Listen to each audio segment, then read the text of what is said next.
ایک بات تو قرآن مجید کے حوالے سے آج بتانی ہے، چونکہ اس میں قرآن کا نزول ہوا ہے. انا انزلناہ، ہم نے اس قرآن کو نازل کیا. اب اس میں قرآن کا لفظ کہیں لکھا ہوا، اب اس میں ضمیر استعمال ہوئی ہے. انا انزلناہ، ہم نے اس کو نازل کیا. کس کو نازل کیا؟ یہ پوری صورت میں نام نہیں ہے. اب سوال پیدا ہوگا کس کو نازل کیا؟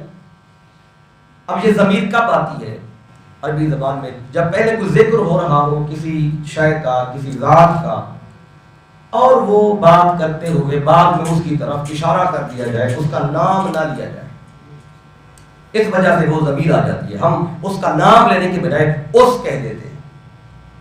اس نے یہ کہا، وہ وہاں گیا، نام کی بجائے وہ لفظ ہم استعمال کر دیں.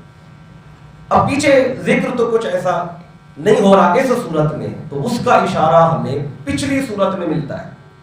اس سے جو پچھلی صورت ہے وہ ہے سورہ علق، اس کو سورہ اقرا بھی بولتے ہیں. یہ صورتوں کا آپس میں رابط ہے، ایک صورت دوسری صورت سے کیسے جڑی ہوئی ہے. چونکہ پچھلی جو صورت ہے اس کی وہ ہے سورہ علق، اس کی جو پہلی 5 آیتیں ہیں وہ پہلی وحی ہے جس پر ہم نے بات کرنی ہے اگلی نشست میں. وہ جو پہلی بار آیتیں نازل ہوئی آقا پر، وہ پہلی یہ 5 آیتیں ہیں. اقرأ بسم ربک الذی خلق سے لے کر علم الانسان ما لم یعلم، یہاں تک پہلی وحی آئی. اب یہ جو وحی آقا نے پڑھ کے سنائی، اب ذہنوں میں سوال پیدا ہوا یہ وحی کس کی طرف سے آئی ہے؟ اللہ کہتا ہے انا انزلناہ، یہ نازل کرنے والے ہم ہیں. یہ مصطفیٰ کا اپنی طرف سے کلام نہیں ہے، کیونکہ اقرأ بسم ربک الذی خلق اس میں پورا کہیں بھی ذکر نہیں. اللہ کہہ رہا ہو کہ میں نے یہ بھیجا ہے قرآن، میں نے یہ نازل کیا ہے، یا میرا یہ کلام ہے، اور اس میں تو فقط وہ 5 آیتیں آ گئی. اب ذہنوں میں سوال آیا یہ جو پہلی وحی ہے یہ کس نے بھیجی ہے؟ یا مصطفیٰ اپنی طرف سے تو نہیں گھڑ کے لے کے آئے؟ اللہ کہتا ہے آؤ جواب میں دیتا ہوں، اس کو نازل کرنے والا کوئی اور نہیں، نہ یہ مصطفیٰ کا اپنا کلام ہے، اس کو بھیجنے والے نازل کرنے والے ہیں ہم. اچھا اللہ ہم تو نہیں ہے، اللہ تو میں ہے. انزل تو کہتا میں نے نازل کیا ہے. اب انہوں نے تو بہت سارے خدا بنائے ہوئے تھے، کافروں نے، مشرکوں نے. کعبے کے اندر 360 رکھے ہوئے ہیں، ان کے ہاں تو بہت سارے رب اور بہت سارے خدا تھے. اب اللہ بھی کہے کہ ہم ہیں بھیجنے والے، پھر وہ سوچ میں پڑ جاتے ہیں ہم میں کتنے ہیں. تو اب اللہ تعالیٰ نے اس کا بھی قرآن مجید میں بتایا ہے. کئی مقام پہ کہتا ہے اننی انا اللہ، میں اللہ ہوں.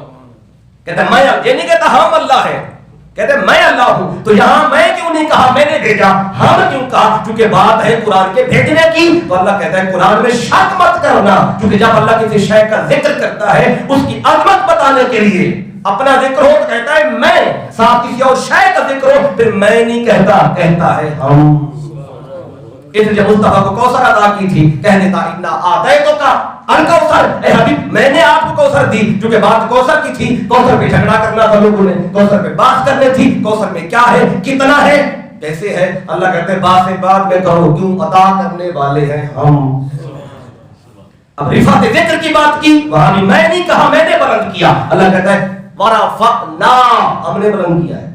ورفع تو نہیں کہا. جب ذکر اللہ کا ذکر ہو، ساتھ کسی اور شے کا ذکر ہو، اس شے کی عظمت بتانے کے لیے اللہ میں کی بجائے ہم ہو جاتا ہے.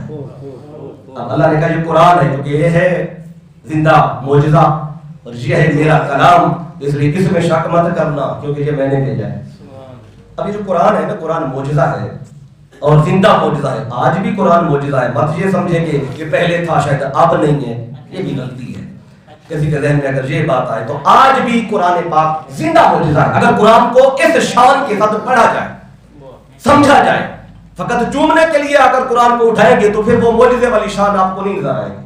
فقط ختم قرآن کرنے کے لیے قرآن کو کھول کے بیٹھیں گے، ثواب مل جائے، تب بھی وہ معجزے والی شان آپ کو نظر نہیں آئے گی. اس کے لیے قرآن کہتا ہے قرآن میں تدبر کرو. صرف قرآن پڑھنے کی بات اللہ نہیں کرتا، تدبر کی بات کرتا ہے. صرف تلاوت کی بات بھی نہیں کرتا کہ تلاوت کرتے رہو، بس پڑھتے رہو. اللہ کہتا ہے افلا یتدبرون القرآن، اللہ کہتا ہے پڑھتے تو بہت ہو، تلاوتیں بھی کرتے ہو، تدبر کیوں نہیں کرتے؟ تو تھوڑا سا تدبر کریں نا، یہ قرآن کیسے معجزہ ہے. میں نے کہا کیونکہ یہ قرآن کے نزول کی بات ہے، تو اب اس پر بھی 2 باتیں آج آپ کو بتا دوں، پھر ہم اگلا جو بڑا خاص مضمون ہے اس کی طرف بڑھیں گے۔ اب یہ جو معجزہ ہے قرآن، زندہ معجزہ آج بھی، یہ صورتوں کی ترتیب جیسے میں نے ابھی آپ کو ربط بتایا کہ وہ جو سورہ الگ ہے اس کے بارے میں کسی کے ذہن میں خیال آ سکتا تھا کہ کس نے وحی بھیجی، اللہ نے بتایا یہ ہم نے بھیجی، اس کو ہم نے نازل کیا ہے۔ کب نازل کیا؟ لیلۃ القدر میں۔ لیلۃ القدر کس مہینے میں ہے؟ فرمایا وہ رمضان میں ہے۔ شہر رمضان الذی انزل فیہ القرآن، وہ ماہ رمضان ہے جس میں ہم نے قرآن اتارا۔ قرآن آیا رمضان میں، پھر رمضان میں تو 29 دن یا 30 دن راتیں ہیں، اس میں کب آیا؟ اللہ کہتا ہے لیلۃ القدر میں آیا۔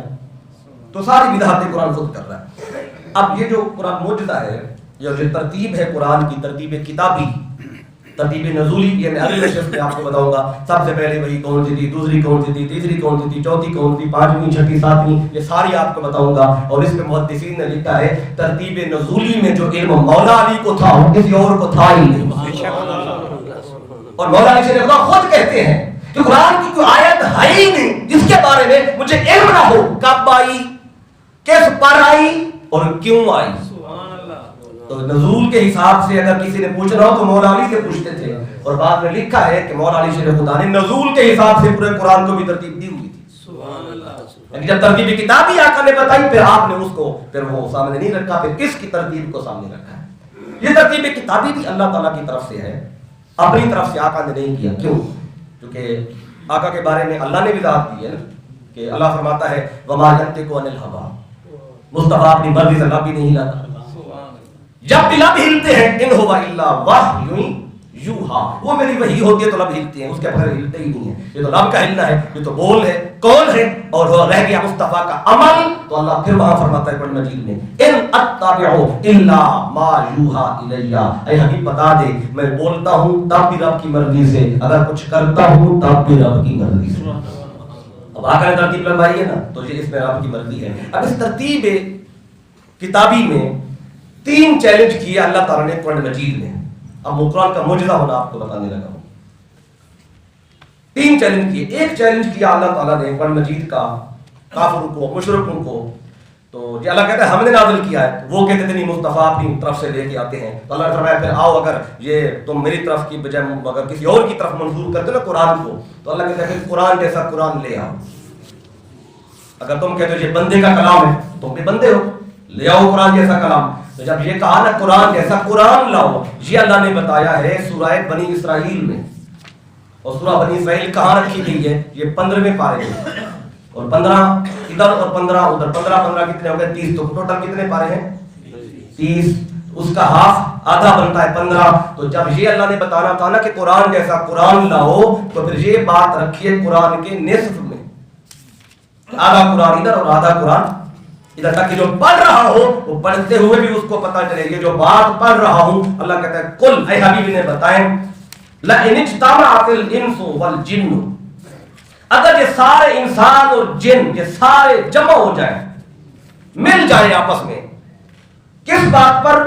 کہ اس قرآن کی مثل لانے پر، الا ان یاتوا بمثل ھذا القرآن، یہ سارے مل بھی جائیں گا کہ اس قرآن کی مثل لانے پر، تو اللہ کیا فرماتا ہے کہ لا یاتون بمثلہ، یہ قرآن جیسا قرآن کبھی لا ہی نہیں سکتے۔ اب یہ قرآن کا پہلا چیلنج ہے کہ قرآن جیسا قرآن لاؤ، یہ بڑا چیلنج تھا۔ تو اب اس پر وہ سارے کافر مشرک سر جوڑ کر بیٹھ گئے کہ ہم بھی قرآن اس طرح کا کتاب بنائیں۔ بڑی کوشش کی، سال گزر گیا، لیکن وہ قرآن جیسا قرآن نہیں لا سکے۔ آقا نے بتایا جاؤ لے آؤ قرآن جیسا قرآن۔ وہ میلہ لگتا تھا اکاز کا میلہ، اس پہ پھر دنیا بھر سے وہ سارے آتے تھے، بڑے بڑے ادیب شعراء۔ آقا نے اس میلے پہ فرمایا لے آؤ قرآن جیسا قرآن۔ تو انہوں نے کہا اگلے سال آئیں گے تو لے آئیں گے، سال کا ٹائم دو۔ فرمایا جاؤ سال کا ٹائم ہے، اگلے سال میلہ لگا، پھر آئے، اب لاؤ، سال گزر گیا۔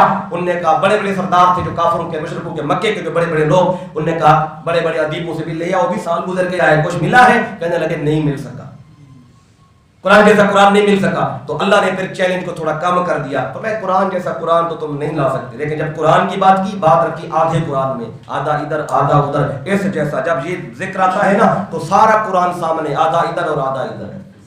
پورے قرآن کی بات کی تو پورا قرآن سامنے، آدھا ہاف میں یہ بات رکھی۔ اب اللہ نے فرمایا چلو چیلنج کام کرتے ہیں، تو یہ قرآن تو نہیں لا سکے، اب فرمایا چلو ایک اور کام کر لو، کیا کریں؟ اب اللہ کہتا ہے سارا قرآن تو تم نہیں لا سکے، چلو چیلنج تھوڑا کم کرتے ہیں، کیا کرنا ہے؟ فرمایا قرآن کی تم اس قرآن جیسی کوئی 10 صورتیں لے آؤ۔ کتنی صورتیں؟ اب یہ 114 صورتیں قرآن کے اندر، تم 10 لے کے آ جاؤ۔ اب یہ کہا لکھا اللہ نے، یہ سورہ ہود ہے، یہ پارہ نمبر 12 ہے اور سورت نمبر 11 ہے، پیچھے سے صورتیں گنے نا، یہ 11 نمبر صورت ہے سورہ ہود۔ اب یہ بات اللہ نے یہ 11ویں صورت میں رکھی، جس صورت میں یہ بتایا کہ قل فاتوا بعشر سور مثلہ مفتریات، اللہ فرماتا ہے سارا قرآن تو تم نہیں لا سکے، چلو اب اس جیسی 10 صورتیں لے کے آؤ، اور جہاں یہ بتایا نا 10 صورتیں لاؤ، اس کے پیچھے صورتیں ہی 10 ہیں۔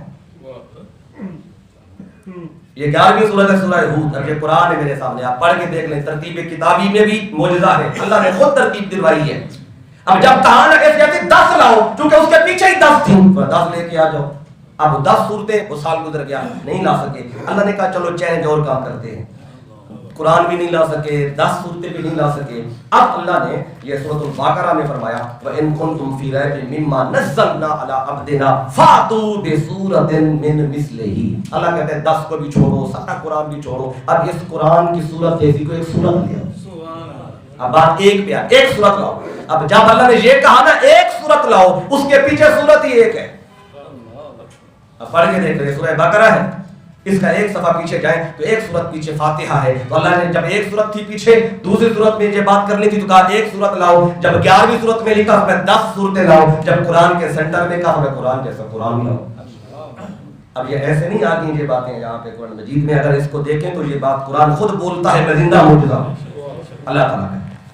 اب ساری باتیں رہ گئیں، اب ایک بات اور سن لیں، نہ وہ قرآن جیسا قرآن لا سکے، نہ 10 صورتیں لا سکے، نہ ایک صورت لا سکے۔ اب 3 سال بیت گئے، ہر سال وہ کہتے تھے لائیں گے۔ اب سردار جو تھے کفار و مشرکین کے، اب وہ حیران ہو گئے کہ باقی شخص یہ کلام کسی اور کا ہے، بندے کا نہیں ہے، کہ اس جیسا تو لا ہی نہیں سکے، نہ صورت لا سکے، نہ کوئی ایک آیت لا سکے۔ تو انہوں نے اپنے بڑے بڑے ادیبوں سے کہا بھی کچھ تو کرو، انہوں نے کہا چلو اگلی دفعہ کچھ نہ کچھ لائیں گے۔ اب وہ اگلے سال آئے تو کفار و مشرکین اوقات کے میلے پہ ملے ان کو کہ اب بتاؤ بھی کیا؟ انہوں نے کہا نہ کوئی اس جیسے صورت لا سکتے ہیں، نہ کوئی آیت بنا سکتے ہیں، ہمیں 4 غلطیاں نظر آئی ہیں اس کلام میں، 4 غلطیاں۔ انہوں نے کہا چلو کچھ تو ملا ہے، اب چلو وہ 4 غلطیاں ہی لے آؤ تاکہ وہ تو محمد مصطفیٰ سے ہم جا کے کچھ تو بولنے کی پوزیشن میں ہو۔ آپ کہتے ہیں یہ رب کا کلام ہے تو اس کے اندر تو یہ غلطیاں ہیں۔ اب 4 غلطیاں ڈھونڈ کے آگے قرآن میں، عرب تھے تو انہوں نے عربی میں قرآن آیا، تو اب وہ آئے میرے آقا کے پاس جو کفار و مشرکین بڑے بڑے سردار، انہوں نے کہا اے محمد صلی اللہ علیہ وسلم، آپ کہتے ہیں یہ اللہ کا کلام ہے تو اس میں تو 4 غلطیاں ہیں، تو ان غلطیوں کا جواب دیں۔ آقا فرماتے ہیں میرے خیمے میں آ جاؤ، میں تمہیں ان کا جواب دیتا ہوں، لیکن ایک شرط رکھی، فرمایا جب آؤ نا میرے خیمے میں تو جو تم میں سے سب سے بڑی عمر کا بندہ ہے نا یہاں میلے پہ، اس کو بھی لے کے آؤ، جو تمہاری علاقے کا بابا بندہ ہے، بابا تجربہ کا، بڑی عمر کا، تو اس کو بھی لے کے آؤ۔ اب وہ لے آئے، اس کو بھی اندر لے آئے۔ اور 4 غلطیاں کیا تھیں؟ اب وہ جو انہوں نے آپس میں ڈھونڈی ہوئی تھی نا، انہوں نے آپس میں وہ 4 غلطیاں بڑے بڑے سرداروں کو دکھائی۔ انہوں نے کہا بتاؤ بھی 4 غلطیاں کون تھی جو مصطفیٰ کے پاس جانی اور پتہ نہیں ہے؟ تو انہوں نے کہا کہ پہلی غلطی ہمیں اعتراض قرآن میں یہ نظر آیا ہے کہ ایک لفظ استعمال ہوا ہے قرآن مجید میں، اتتخذنا ہزوا، کہتے جو ہزوا آیا ہے نا تو یہ عرب میں استعمال ہی نہیں ہوتا، استہزاء استعمال ہوتا ہے، مذاق کرنا، استہزاء۔ تو استہزاء استعمال ہوتا ہے، ہزوا تو یہ عجیب سا لفظ ہے، یہ تو عرب میں نہیں بولا جاتا، یہ پہلی غلطی ہے قرآن میں جو آئی۔ تو انہوں نے کہا چلو دوسری کون سی ہے؟ انہوں نے کہا دوسری جو ہے تو اس میں یہ قرآن مجید میں یہ آیت مصطفیٰ نے ہمیں بتائی، ہم نے دیکھی، وہ مکروا مکرا کبارا، کہتے ہیں یہ جو کبارا ہے یہ تو بولا ہی نہیں جاتا، کبیر بولا جاتا ہے، بڑا۔ کبار یہ عجیب لفظ ہے، یہ ہم استعمال نہیں کرتے، یہ دوسری غلطی آئی ہے۔ تو تیسری کون سی ہے؟ وہ قرآن مجید میں ایک آیت ہے، اس میں لکھا ہوا ان ھذا لشیء عجاب، یہ بڑی عجیب شے ہے۔ تو انہوں نے کہا عجیب تو بولتے ہیں، یہ عجاب کہاں سے آ گیا ہے؟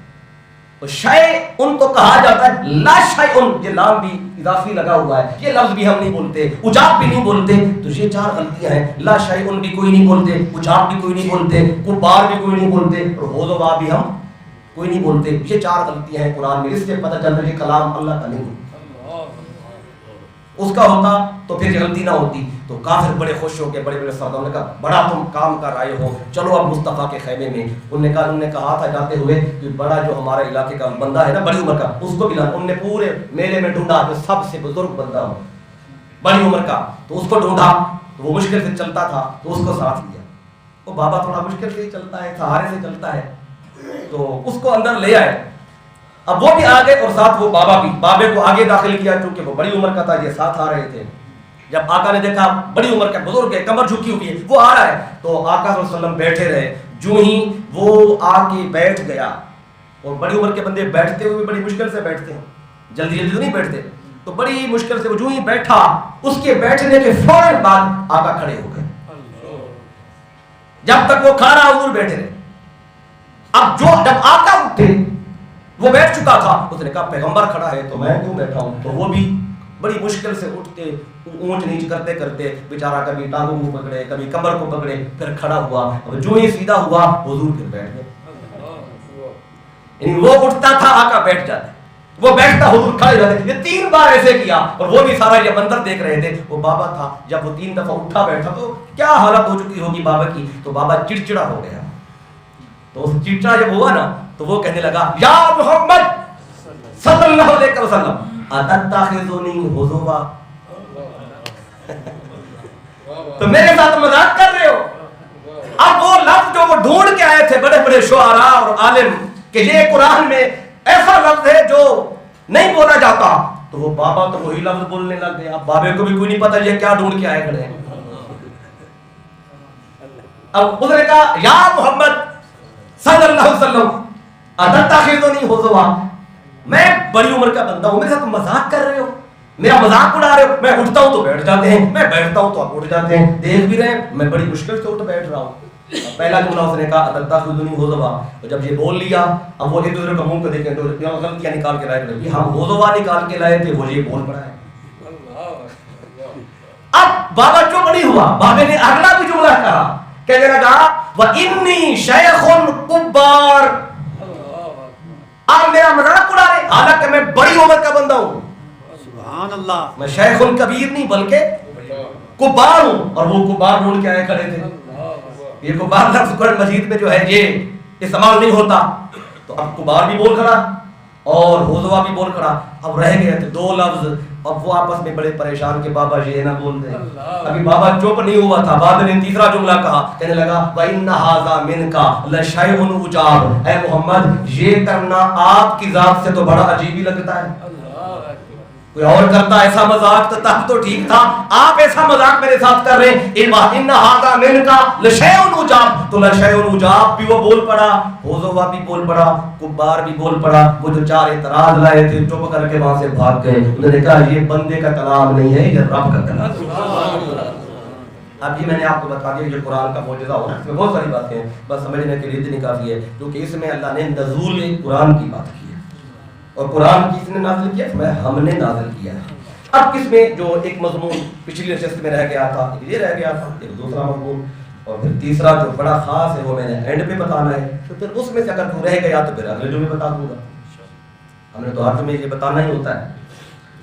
اب دوسرا جو مضمون ہے وہ اس سورہ مبارکہ کی جو آخری آیت ہے اس کے اندر آیا ہے کہ یہ جو تنزل الملائکۃ والروح, اس میں فرشتے نازل ہوتے ہیں. اور روح, یہ روح کیا ہے, تو روح پر اس پر مفسرین کا اکثر کا اس پر اجماع ہے کہ روح سے مراد روح الامین جبریل ہے, کہ جبریل بھی آتا ہے اس رات اور باقی فرشتے بھی آتے ہیں. تو اب یہ جو باقی فرشتے آتے ہیں اور جبریل آتا ہے, اب یہ سوال ذہن میں ہوگا کہ یہ فرشتے جو ہیں یہ کون سے آتے ہیں, کتنی تعداد میں آتے ہیں, تو میں نے پچھلی دفعہ بتایا تھا. اس پر ایک حدیث فقط میں کوٹ کر دوں کہ یہ جو فرشتے آتے ہیں ان کی آمد کہاں سے ہوتی ہے. اب اس کو اگر ہم دیکھیں تو یہ امام قرطبی نے الجامع لاحکام القرآن میں اس کی بات بتائی. پھر سالبی نے کشف والبیان عن تفسیر القرآن, اس میں یہ جواب دیا ہے کہ یہ جو ہے تنزل الملائکۃ والروح فیہا باذن ربہم من کل امر سلام. یہ کون ہوتے ہیں, حضرت عبداللہ ابن عباس سے بیان کرتے ہیں ان النبی صلی اللہ علیہ وسلم قال, آقا نے فرمایا اذا کانت لیلۃ القدر, جس رات یہ قدر والی رات ہوتی ہے. ينزل الملائکۃ الذین هم سکان سدرۃ المنتہی. یہ جو فرشتے آتے ہیں نا اس رات، یہ عام فرشتے نہیں آتے، یہ وہ والے فرشتے آتے ہیں جو سدرۃ المنتہی پہ رہتے ہیں. یعنی خاص فرشتے اس رات آتے ہیں، عام نہیں آتے. وہ آتے ومنہم جبریل، اور ان میں پھر جبریل بھی آتا ہے. فینزل جبریل ومعه اربیۃ ینصب فیہا لواء علی قبری ولواء علی بیت المقدس ولواء فی المسجد الحرام ولواء علی طور سینا. اور جب جبریل آتا ہے تو جبریل کے پاس ہوتے ہیں 4 جھنڈے. اس رات 4 جھنڈے جبریل کے پاس ہوتے ہیں. تو آقا فرماتے ہیں وہ ایک جھنڈا میری قبر پر، پھر ایک جھنڈا بیت المقدس پر، اور ایک جھنڈا مسجد حرام پر، اور ایک جھنڈا طور سینا پر نصب کر دیتا ہے. 4 جھنڈے لگاتے ہیں. اور پھر یہ جو آیا ہے من کل امر سلام، یہ سلام کرتا ہے جبریل. کس کو کرتا ہے؟ کس کو کرتا ہے؟ اب سب کو جبریل سلام کرتے ہیں زمین پہ. اس کا بھی جواب یہاں پہ دیا، کہا کہ ولا یدعو فیہا مؤمنا ولا مؤمنۃ الا سلم علیہ الا مدمن الخمر واکل الخنزیر والمتدمخ بالزعفران. اب شرط لگائیے کس کو سلام کہتے ہیں؟ اس رات جبریل ہر مومن مرد اور مومن عورت پر سلام بھیجتے ہیں، سلام کرتے ہیں، مگر کس پر نہیں کرتے؟ شراب کے عادی، خنزیر کا گوشت کھانے والا اور کثرت کے ساتھ زعفران استعمال کرنے والے بندے پر جبریل سلام نہیں کرتا. ان کے علاوہ جبریل سب پر سلام کرتا. اب یہ 2 مضمون اس میں رہتے تھے، تنزل الملائکۃ والروح فیہا میں. تو یہ فرشتے کون سے آتے ہیں، کہاں سے آتے ہیں، اور سلام جو ہے یہ کیا ہے اور کس پر کیا جاتا ہے، اور کرتا کون ہے؟ یہ جبریل کرتا ہے، لیکن کرتا ان پر ہے جو ان 3 چیزوں سے پاک ہوتے ہیں. اب ایک بات اور اس حوالے سے کہ یہ جو لیلۃ القدر ہے، اس لیلۃ القدر کی جو اگلی صبح ہوتی ہے، کچھ علامتیں بھی آئی ہیں حدیث پاک میں. اگر آپ اگلی صبح دیکھنا چاہیں کہ واقعی رات لیلۃ القدر تھی تو اس کی علامت کیا ہے. اب ایک بات آپ کو یہ بھی بتا دوں، حدیثیں بہت ساری ہیں لیکن صرف ایک کو کوٹ کر دیتا ہوں سمجھنے کے لیے. اب یہ حدیث جو ہے یہ مسند احمد بن حنبل میں آئی ہے. رات گزر گئی مثال کے طور پہ، کوئی بھی طاق رات گزر گئی ہے، جو بھی رات ہے، اور رات آپ جاگے بھی ہیں مثال کے طور پہ، لیکن اگلا جو دن آ رہا ہے تو اس میں اگر ڈھونڈنا چاہیں نشانی کہ جو رات گزری ہے وہی رات تھی یا کوئی اور ہے، اب اس کی بھی نشانی آقا نے بتائی ہے. اگر کوئی دیکھنا چاہے، رات تو رات چلی گئی، اب دن جو ہو رہا ہے اور سورج نکل رہا ہے، تو اب فرمایا اس کی نشانی کیا ہے. تو حضرت عبادہ بن صامت رضی اللہ تعالیٰ عنہ یہ اس حدیث کے راوی ہیں.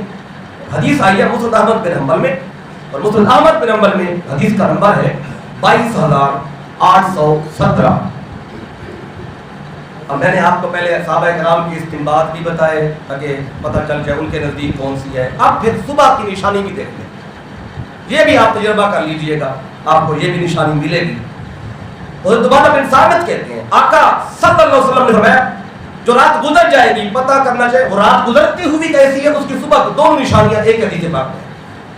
آقا فرماتے ہیں کہ ان امارۃ لیلۃ القدر، لیلۃ القدر کی علامت یہ ہے انہا صافیۃ بلجۃ کأن فیہا قمرا ساطعا ساکنۃ ساجدۃ لا برد فیہا ولا حر. پہلی نشانی آقا نے بتائی وہ رات صاف شفاف اور پرسکون ہوگی. پرسکون رات، صاف بھی ہوگی، شفاف بھی ہوگی اور پرسکون بھی ہوگی. پھر نہ زیادہ ٹھنڈی ہوگی نہ زیادہ گرم ہوگی. یہ رات کی نشانی بتا رہا ہے، وہ والی رات قدر والی رات ہوگی، بلکہ یہ ٹھنڈی نہ زیادہ گرم بلکہ درمیان معتدل ہوگی. آگے اگلی نشانی اگلی بات کی فرمایا کہ وَلَا يَحِلُّ لِكَوْكَبٍ أَن يُرْمَى بِهِ فِيهَا حَتَّى تُصْبِحَ. فرمایا اس رات صبح تک کسی ستارے کے لیے مناسب نہیں اسے شیاطین کے پیچھے بھگایا جائے. اب آپ دیکھتے ہیں کبھی کبھار رات کے ٹائم ستارہ ڈھونڈتا ہے، گر رہا ہوتا ہے، تو اب یہ ایسا ہوتا ہے جو شیاطین ہیں یہ جانے لگتے ہیں آسمان کی طرف اوپر، تو اللہ تعالیٰ ان کے پیچھے یہ ستارہ جو ہوتا ہے جسے ہم ٹوٹنا کہتے ہیں ان کے پیچھے بگاتا ہے ستارہ. اللہ آقا فرما رہے ہر رات باقی ہوتی ہے ستارے شیاطین کے پیچھے بھاگتے رہتے ہیں. جب یہ اوپر جا کے چوری کر کرتے ہیں الفاظ اب یہ ذکر آیا سورہ ہجر کے اندر، میں تب آپ کو بتایا بھی تھا، یہ کان لگا کے سننا چاہتے ہیں کہ ملائکہ کیا کہہ رہے ہیں. جب یہ قریب جاتے ہیں تو اوپر سے پھر شہاب ثاقب پھینکے جاتے ہیں، ان پہ ٹوٹا ہوا ستارے کی طرح یہ آپ کے شعلے ہوتے ہیں، ان کے پیچھے آتے ہیں. تو فرمایا اس رات کسی بھی شیطان کے پیچھے یہ شعلہ نہیں جاتا، یعنی اس رات میں کوئی تارا ٹوٹتا ہوا بھی نظر نہیں آئے گا. اگر اس رات تارا اس طرح ٹوٹتا ہوا نظر آ جائے سمجھے وہ رات لیلۃ القدر کی نہیں ہے. یہ آقا نے اگلی نشانی بتا دی ہے. یہ تو ہوا رات کے بارے میں. اب جب سورج نکلتا ہے اب اگلی بات آقا نے وہ بتائی ہے. اگر رات کو سو گئے پتہ نہیں چلا یا ایسا منظر نظر نہیں آیا تو کہ ہم عبادت کر رہے تھے، اب ذکر کر رہے تھے، ذکر سن رہے تھے، تلاوت کر رہے تھے، بار تارا گرا نہیں گرا، ٹوٹا نہیں ٹوٹا، کوئی شہاب ثاقب نظر آیا نہیں آیا، آپ تو مصروف ہیں، آپ کو نہیں پتہ چلا. اب صبح ہو رہی ہے اور سورج نکل رہا ہے تو سورج کو نکلتے ہوئے دیکھنا ہے. صبح جب نماز ہو جاتی ہے سورج طلوع ہوتا ہے، کیونکہ رات جو ہوتی ہے صاف ہوتی ہے، شفاف ہوتی ہے، بادلوں والی نہیں ہوتی کہ سورج نکلتا ہوا نظر نہ آئے، صاف شفاف ہوگی، پرسکون ہوگی. اب دیکھیں وَأَنَّا أَمَارَتَهَا أَنَّ الشَّمْسَ صَبِيحَتَهَا تَخْرُجُ مُسْتَوِيَةً لَيْسَ لَهَا شُعَاعٌ مِثْلَ الْقَمَرِ لَيْلَةِ الْبَدْرِ. تو اگلی نشانی آقا فرما رہے ہیں وہ جو رات گزر جائے گی نا قدر والی، اس کی جو صبح ہوگی اس کی علامت میں سے یہ بھی ہے اس کے بعد کی صبح کو آفتاب بالکل ہموار ٹکیا کی طرح بغیر شعاع کے طلوع ہوگا. اس کی صبح کی جو سورج نکلے گا اس کی شعاعیں آپ کو نظر نہیں آئیں گی، ہموار ٹکیا کی طرح ہوگا. کیسا ہوگا؟ جیسے 14ویں رات کا چاند ہوتا ہے، سورج ایسے نکلے گا جیسے چاند نکل رہا ہو، اس کی شعاعیں نہیں ہوں گی اس دن. تو اب یہ اس کی اگلی نشانی ہے. اب دیکھیں میرے آقا صلی اللہ علیہ وسلم نے کتنی ہمارے لیے آسانی پیدا کر دی ہے. اس رات کو سمجھنا ہو، ڈھونڈنا ہو، ساری چیزیں اکٹھی کریں. اب بندہ کو ڈھونڈنے والا آئے تو پھر اللہ تعالیٰ اس کو دکھا بھی دیتا ہے. اب یہ دو باتیں کلیئر ہو گئیں، فرشتوں کا آنا اور سلام کی بات اور اس کی صبح کی علامات اور رات کی علامتیں یہ بھی کلیئر. اور جو پہلا اس کا حصہ تھا انا انزلناہ، وہ قرآن کو ہم نے نازل کیا، نزول قرآن اور قرآن کا اللہ کی طرف سے ہونا، معجزہ ہونا. اب رہ گیا آخری مضمون اور بڑا خاص ہے، وہ ہے یہ جو قدر ہے نا، قدر لیلۃ القدر. یہ ایک تو قدر والی رات، عظمت والی رات، اور دوسرا معنی میں نے اس کا بتایا تھا تقدیر والی رات. کون سی رات ہے یہ؟ تقدیر. فی کل امر، ہر شے کے بارے میں جو اللہ کا حکم ہے فرشتے حکم لے کے آتے ہیں. اور ایک سال کے لیے، پورے ایک سال کے لیے جس کے لیے جو حکم ہے اللہ وہ فرشتوں کے سپورٹ کر دیتے ہیں. اب جو اگلا حصہ ہے اس میں کیونکہ قدر یہ 3 دفعہ لفظ آیا ہے تو اس سے مراد ہے تقدیر. تو مسئلہ تقدیر یہ بڑا ایک الجھا ہوا مسئلہ ہے، بہت کم لوگوں نے اس پہ بحث کی ہے. اور میں نے جب اس کا مطالعہ کیا، اس کو پڑھا، بڑے عرصے سے اس کو میں اسٹڈی کر رہا ہوں تک، اور جو اس پر جو تقدیر کے عنوان پر جو کتب لکھی ہے اس میں بڑی خاص کتاب ہے، ایک ہی مسئلہ ہے تقدیر پہ 1000 صفحات پر ایک کتاب، وہ بھی سامنے گزری ہے علامہ ابن القیم کی. تو ان کو سامنے رکھتے ہوئے تقدیر کے حوالے سے 4-5 باتیں وہ جو جاننا ضروری ہے. میں زیادہ پیچیدہ باتوں کی طرف نہیں جاؤں گا تاکہ آپ یہ باتیں سنتے ہوئے گڑبڑ نہ ہو جائے. تقدیر کا معاملہ ہی ایسا ہے. اب بات شروع کرنا چاہتا ہوں. پہلی بات یہ تقدیر ہے، یہ جو قسمت ہے، یہ جو فیصلہ ہے. اب حدیث پاک میں آتا ہے، صحیح ابن حبان کی حدیث سے بات شروع کرتا ہوں. پہلا مسئلہ تقدیر کے حوالے سے اور قسمت کے حوالے سے کہ اب قیامت کا دن ہوگا، فیصلے ہوں گے دوزخ کے اور جنت کے. جس نے جو کیا ہے اسی حساب سے ہوگا، وہ میں آگے اس کا بتاتا ہوں. لیکن کچھ بندے ایسے ہیں جو قیامت کے دن اللہ کی بارگاہ میں احتجاج کریں گے، حجت قائم کریں گے. 4 بندے حجت قائم کریں گے اس دن. وہ کیا حجت قائم کریں گے؟ 4 کون ہوں گے؟ حدیث پاک میں اسرد بن سریح رضی اللہ تعالیٰ عنہ، یاسر بن سریح رضی اللہ عنہ، وہ یہ روایت کرتے ہیں کہ آقا نے فرمایا اربعۃ یحتجون یوم القیامہ. 4 لوگ ایسے ہوں گے جو قیامت کے دن اللہ تعالیٰ کی بارگاہ میں حجت قائم کریں گے، احتجاج کریں گے. وہ کہیں گے باری تعالیٰ ہمارے پاس تو یہ چیزیں نہیں تھی، پھر ہماری قسمت اور ہماری تقدیر کا فیصلہ ایسا ہو رہا ہے. وہ 4 بندے، پہلا بندہ فرمایا کہ رجل اصم، ایک بہرا شخص، وہ اللہ کی بارگاہ میں قیامت کے دن حجت قائم کرے گا. وہ کہے گا باری تعالیٰ میں تو بہرا تھا، میں تو سن ہی نہیں سکتا تھا. جب سن ہی نہیں سکتا تھا تو تیرا اسلام آیا، میں سنتا تو پھر سمجھتا اور اس پہ عمل کرتا. جب سن ہی نہیں سکتا تھا تو پھر میں میرے بارے میں آج کیا حکم ہے, مجھے جنت میں داخل کرنا ہے, تمہیں دوزخ میں داخل کرنا ہے, میرا حساب کتاب کیا ہونا ہے. یہ پہلا بندہ یہ کھڑا ہوگا. اب اس کی تقدیر میں کیا ہے؟ دوسرا وَرَجُلٌ أَحْمَقُ, ایک احمق بندہ جس کی اندر عقل کوئی نہیں, سمجھ کوئی نہیں, شعور کوئی نہیں. تو وہ بندہ بھی قیامت کے دن اللہ کی بارگاہ میں کہے بھائی تم نے مجھے عقل نہیں دی ہے, بچے مجھے پتھر مارتے تھے. آگے لفظ ہے کہ وہ مجھے مینگڑیاں مارتے تھے, ان کی کن کی, فرمایا وَالصِّبْيَانُ يَخْذِفُونَنِي بِالْبَارِ, یہ جو اونٹ کی مینگڑیاں وہ اٹھا کے مجھے لوگ بچے مارتے تھے, میں پاگل مجھے سمجھتے تھے. میں تو پاگل, میرا تو عقل ہی کوئی نہیں, تو میرا فیصلہ کیا ہونا ہے. دین تو آیا تھا, اسلام تو آیا تھا, لیکن میرا عقل ہی کوئی نہیں, مجھے احمق کو بیوقوف سمجھتے تھے. تو میں کیسے دین قبول کرتا, کیسے اسلام قبول کرتا, کیسے میں نیک عمل کرتا. یہ بندہ بھی اللہ کی بارگاہ میں عرض کرے گا.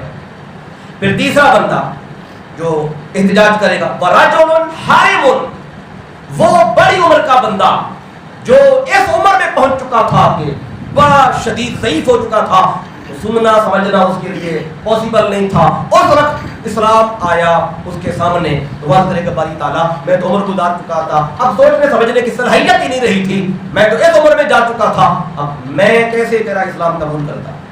اب یہ بندہ بھی احتجاج کرے گا, حجت قائم کرے گا. اور چوتھا بندہ آقا فرماتے ہیں وَرَجُلٌ مَاتَ فِي الْفَتْرَةِ, وہ جو اس دورانیے میں مرا بندہ کہ ایک نبی آیا وہ چلا گیا, اب وقت کا نبی موجود کوئی نہیں, اگلے نبی کے آنے میں ٹائم رہتا ہے. یعنی عیسیٰ علیہ السلام اور آقا کی ذات پاک میں 500 سال کم و بیش کا فاصلہ ہے. یہ فترت ہے, زمانہ ہے فترت, جو اس دوران میں پیدا ہوا بندہ اور اگلے نبی کے آنے سے پہلے بہت ہو گیا. قیامت کے دن وہ عرض کرے گا باری تعالیٰ میں تو کرے کسی نبی کو پایا ہی کوئی نہیں. وہ کہے گا فَيَقُولُ رَبِّ مَا أَتَانِي لَكَ رَسُولٌ, میرے پاس اتنا کوئی رسول ہی نہیں آیا. فَيَأْخُذُ مَوَاثِيقَهُمْ لِيُطِيعُنَّهُ, اگر کوئی رسول تیرا مجھے مل جاتا, مجھ سے کوئی معاہدہ کرتا, عہد و پیمان کرتا, میں اس کی اطاعت کرتا, نہ کرتا تو مجھے سزا دیتا. اگر وہ عہد و پیمان ہوتا میں اس کا پورا کرتا. میرا رسول پایا کوئی نہیں, میرا کیا فیصلہ کرنا ہے. اب ان چاروں کا فیصلہ کیا ہوگا. اب وہی قیامت کا دن, یہ چاروں بندے کھڑے ہیں. تو اب آقا فرماتے ہیں کہ اللہ تعالیٰ اسی وقت, کیونکہ اللہ تعالیٰ کی یہ شان ہے وَمَا كُنَّا مُعَذِّبِينَ حَتَّى نَبْعَثَ رَسُولًا, اللہ کہتے ہیں جب تک اب رسول نہ بھیجنے کسی کے پاس اس قوم کو عذاب نہیں دیتے. اب ان کے پاس رسول تو آیا پر سن نہیں سکتا, رسول تو آیا عقل کوئی نہیں, سمجھ نہیں سکتا, رسول تو آیا بوڑھا ہو چکا, اب رسول تھا ہی کوئی نہیں, وہ ہمارے فطرت میں آیا ہے. اب ان چار کا فیصلہ کیا ہونا ہے. تو آقا فرماتے ہیں فَيُرْسِلُ رَسُولًا, اللہ اسی وقت ان چاروں کی طرف رسول بھیجے گا. اب چاروں کی طرف اسی ٹائم رسول آ جائے گا. اب وہ جو نہیں سنتا تھا قیامت کے دن وہ سن بھی رہا ہے, جو احمق تھا اس کو بھی عقل مل چکی ہے کیونکہ یہ احتجاج کر رہا ہے. اب ان چاروں کے پاس آ گیا رسول, وہ کیا کرے گا ان ادخلوا النار, تو وہ آ کے کہے گا, سامنے آگ جلتی ہوئی نظر آئے گی, وہ آ کے کہے گا میں اللہ کا رسول بن کے آیا ہوں تمہاری طرف, اللہ کا حکم ہے کہ اس آگ جلتی ہوئی آگ میں داخل ہو جاؤ. سامنے آگ نظر آ رہی ہو, جیسے پیغمبر آیا کرتا تھا اور لوگوں سے کہتا میں اللہ کا رسول ہوں, اللہ نے مجھے یہ حکم دیا ہے, یہ کام کرو. جو کرتے تھے اطاعت گزار بن جاتے, جو انکار کرتے تھے وہ کافر ہو جاتے تھے, منکر ہو جاتے تھے. اب رسول کہے گا میں اللہ نے مجھے بھیجا ہے تمہاری طرف, اس کا رسول کے سامنے آگ ہے, جاؤ داخل ہو جاؤ. قال اقرات فوالذی نفسی بیدہ, اس ذات کی قسم جس کے قبضے قدرت میں میری جان ہے, لو دخلوها کانت علیہم بردن وسلامن, ان میں سے جو اس آگ میں داخل ہو جائے گا آگ اس پہ ٹھنڈی ہو جائے گی, سلامتی والی ہو جائے گی. وہ کودیں گے تو آگ میں, نکلیں گے جنت میں. تو جو کود پڑیں گے جنتی ہوں گے, اور جو نبی کا رسول کا حکم سن کے آگ میں نہیں جائیں گے, اللہ فرمائے گا ان کو پکڑ کے دوزخ میں ڈال دو. کیونکہ اس وقت بھی ان کو اگر عقل صحیح ہوتی, رسول آتا, یہ تب بھی انکار کرتی, انہوں نے آج بھی انکار کیا. اب یہ چار بندوں کا فیصلہ, اب انسان سوچتا ہے نا بھی ان کا فیصلہ کیسے, انہیں کی تقدیر کیا ہے. تو اب اس پر بھی جو آیا ہے مصطفیٰ کا فرمان, تو میں نے چاہا وہ آپ کو بتا دوں. اب اس پر ایک اور بات, اب دیکھیں کہ انسان کوئی بھی کام کر لے تو وہ ڈال دیتا ہے تقدیر پر, کہتے ہیں تقدیر میں ایسا تھا, تقدیر میں یہ لکھا تھا. تو جب تقدیر میں لکھا تھا تو میرے اوپر کیوں یہ الزام لگاتے ہو. ہر اگر بندہ قتل کر دے کسی کو تو کہ مجھے کیوں کیا ہے, تو کہتے ہیں اللہ کا حکم تھا, ہو گیا. اللہ کے حکم کے بغیر تو کام ہی نہیں ہوتا, تو پھر میرے اوپر کیوں الزام آ رہا ہے. ایک بندہ نماز نہیں پڑھتا، اسے پوچھو کیوں نہیں پڑھتے ہو، وہ کہے جی بس اللہ کا حکم تقدیر میں لکھا ہوا، نہیں پڑھتا تو میں نہیں پڑھتا، یعنی اپنی غلطی کو جو تقدیر پہ اللہ پہ ڈالے۔ اب اس کا جواب آج سن لیں، اور آج نہیں میں بتا پاؤں گا، باقی انشاءاللہ تفصیل اگلی نشست میں تقدیر کے حوالے سے جو ضروری باتیں ہیں جو سمجھنا بھی ضروری ہے تاکہ بندہ ابہام کا اور الجھن کا شکار اس حوالے سے نہ رہے۔ اب دیکھیں اگر فیصلے اللہ تعالیٰ نے پہلے ہی کر دی، اور حدیث پاک میں آتا ہے کہ زمین و آسمان کی تخلیق سے 50,000 سال پہلے اللہ تعالیٰ نے تمام مخلوقات کی تقدیریں لکھ دی۔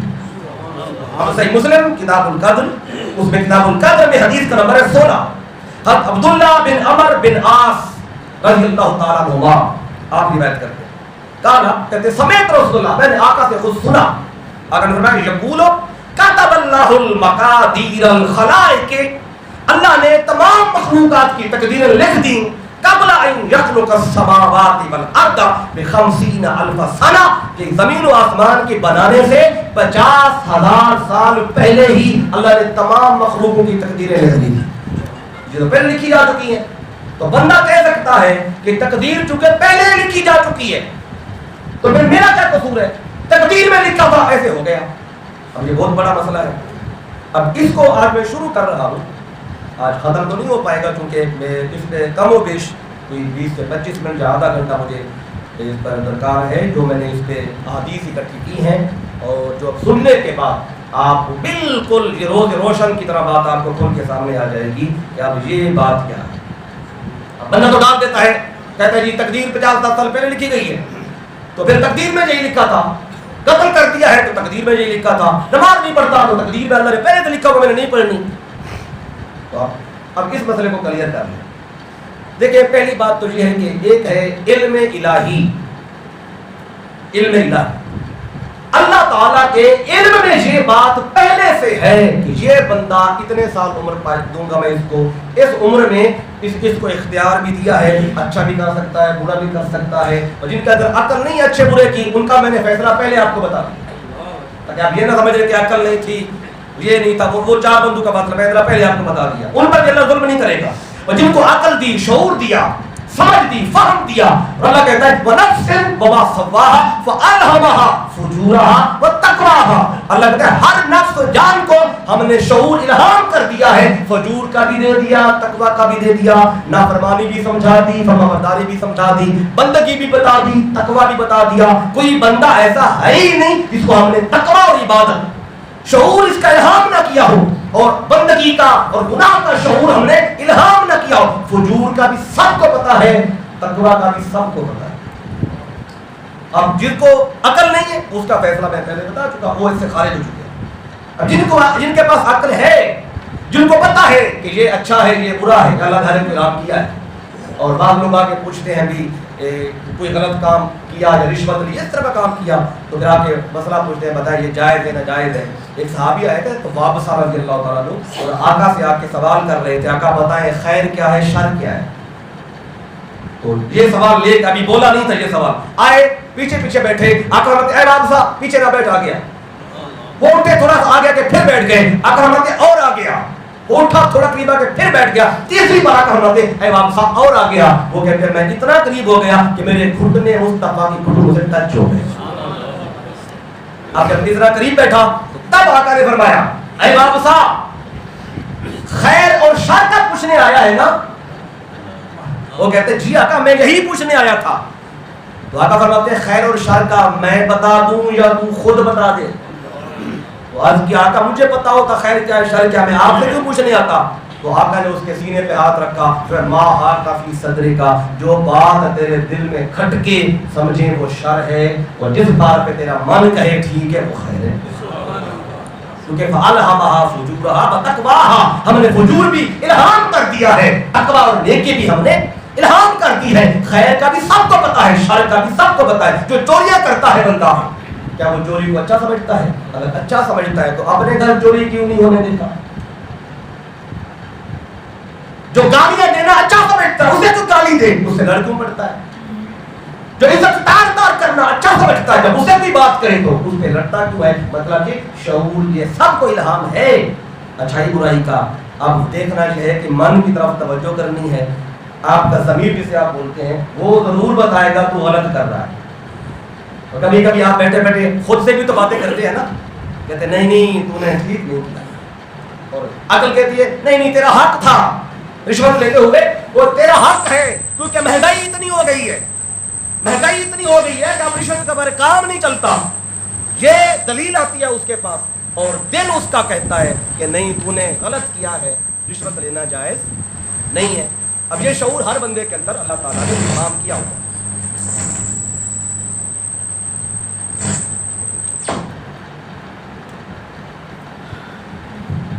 یہ شعور ہر بندے کے اندر اللہ نے خود کہا قرآن مجید میں کہ ہم نے نفس کو کتنا اچھا بنایا, قسم اٹھائی اس کی, فَأَلْهَمَهَا فُجُورَهَا وَتَقْوَاهَا, اس میں شعور بھی دے دیا ہم نے کس کا, فجور کا بھی تقویٰ کا.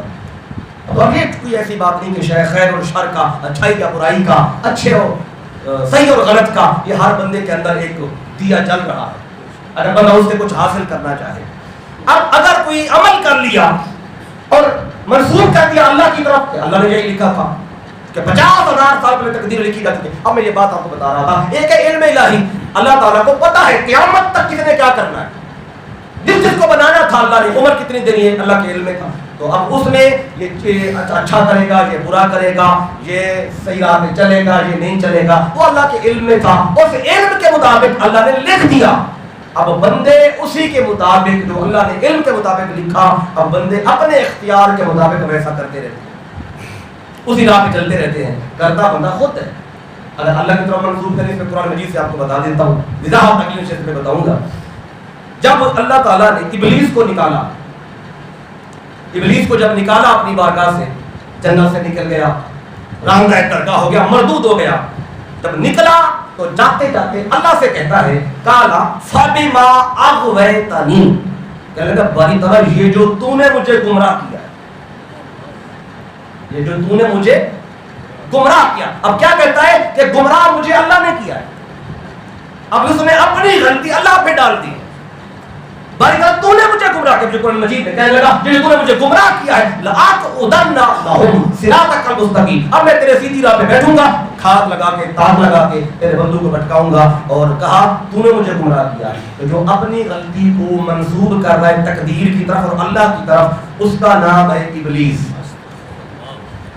اور آدم علیہ السلام جن سے ایک ہلکی سی نافرمانی کہیں اس کو, فَعَصَىٰ رَبَّهُ فَغَوَىٰ, اس میں وہ آگے میں بتاؤں گا کہ اپنے رب کی معصیت ہوئی, وہ اس میں فغوا اور تھوڑی سی اس میں چلے گئے راہ سے, جس راہ پہ تھے سائڈ پہ ہوئے. تو اب جب آدم علیہ السلام نے اللہ کی بارگاہ میں عرض کیا تو انہوں نے یہ نہیں کہا کہ باری تعالیٰ تو نے تقدیر میں لکھا تھا ایسے تھا تو میں ایسے ہو گیا.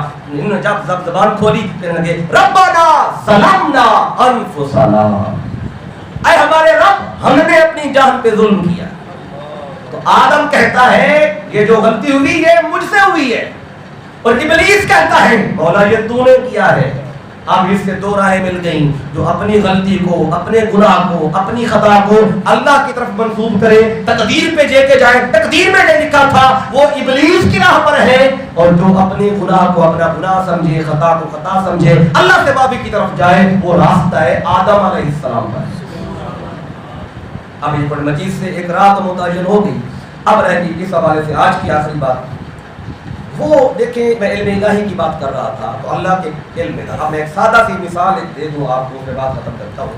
ایک استاد ہے اپنی سکول میں پڑھاتا ہے, سکول میں, تو وہ کلاس میں 100 بچہ پڑھتا ہے مثال کے طور پہ. وہ ڈیلی ان کو پڑھاتا ہے اور ان کی جو ذہنی کیفیت ہے اور کوشش اور محنت ہے اس سے استاد واقف ہے. وہ امتحان سے ایک ہفتہ پہلے, امتحان ہونا تھا ہفتے بعد, وہ امتحان سے ایک ہفتہ پہلے وہ یہ اناؤنس کر دیتا ہے کہ یہ جو بچے ہیں یہ پاس ہوں گے اور یہ جو 2 ہیں یہ فیل ہوں گے. امتحان سے پہلے بتا دیتا ہے. اور ان میں سے جو فلاں بچہ ہے یہ ٹاپ کرے گا اور جو فلاں ہے یہ پاس نہیں ہوں گے. وہ استاد پہلے بتا دیتا ہے امتحان سے ایک ہفتہ پہلے. اور ہفتہ گزر جاتا ہے, امتحان کا دن آتا ہے, اور امتحان جب ہو جاتا ہے بالکل اسی طرح ہو جاتا ہے. جن کے بارے میں استاد نے کہا تھا پاس ہوں گے وہ پاس ہو گئے, اور جن کے بارے میں کہا تھا یہ فیل ہوں گے وہ دونوں بچے فیل ہو گئے. اب جو فیل ہو گئے وہ آ جائیں استاد کے پاس. استاد صاحب چونکہ آپ نے کہا تھا ہم نے فیل ہونا ہے تو ہم اس وجہ سے فیل ہوئے ہیں. کیونکہ آپ نے کہا تھا ہفتہ پہلے کہ ہم نے کیا ہونا ہے, فیل ہونا ہے, ہم اس وجہ سے فیل ہوئے ہیں. اب وہ کہہ سکتے ہیں پھر استاد کہے گا میں واقف تھا ان کی عادتوں سے اور ان کے مزاج سے, ان کی پڑھائی سے, میں دیکھ رہا پورا سال دیکھا ہے, میں نے اس علم کی بنیاد پہ پہلے بتایا. تو استاد کا علم تو غلط ہو سکتا ہے لیکن اللہ کا علم کبھی غلط نہیں ہو سکتا. اللہ کو پتا ہے اس نے یہ کرنا ہے, اس نے یہ کرنا ہے, اس نے یہ کرنا ہے, ان کو زندگی دی ہے, اب یہ کریں گے, اس حساب سے وہ تقدیر لکھی. بندہ پھر اپنے اختیار کے مطابق ویسا